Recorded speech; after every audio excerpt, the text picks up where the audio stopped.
Et vous, après la Coupe du Monde, vous partez où?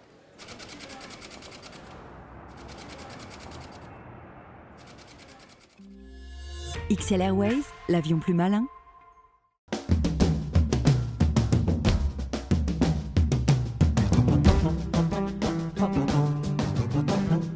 J'avoue que dans ma tête, de plus en plus, c'est la grande confusion quand je commence à réfléchir sur le Brésil.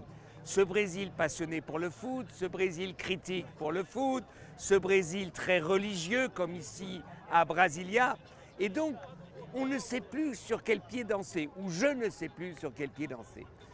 Alors, avant le match du Brésil qui veut sa qualification contre le Cameroun, eh bien, j'ai rencontré un journaliste sportif. Mais alors, ça, c'est typiquement du Brésil. Ce n'est pas n'importe quel journaliste sportif.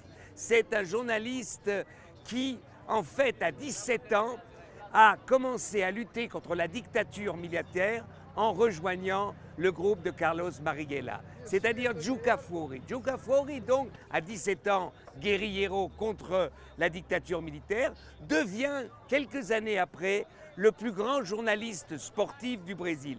Et en même temps, il est très engagé. Il est engagé politiquement, non pas pour un parti, mais il prend parti de ceux qui sont dépourvus de tout pouvoir ou de tout pouvoir d'achat au Brésil.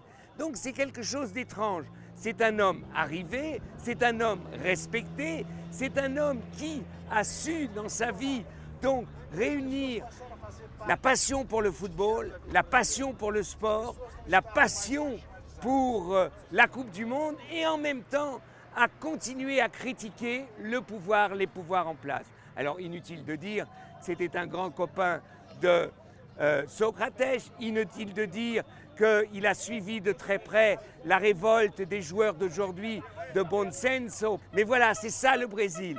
Il y a de la contestation, il y a de la passion, les deux sont réunis. Il y a un monde qui veut s'offrir au Brésil, le Brésil veut prendre son monde et en même temps, ce Brésil reste plein de contradictions. C'est ce que m'a expliqué Juca Kfouri.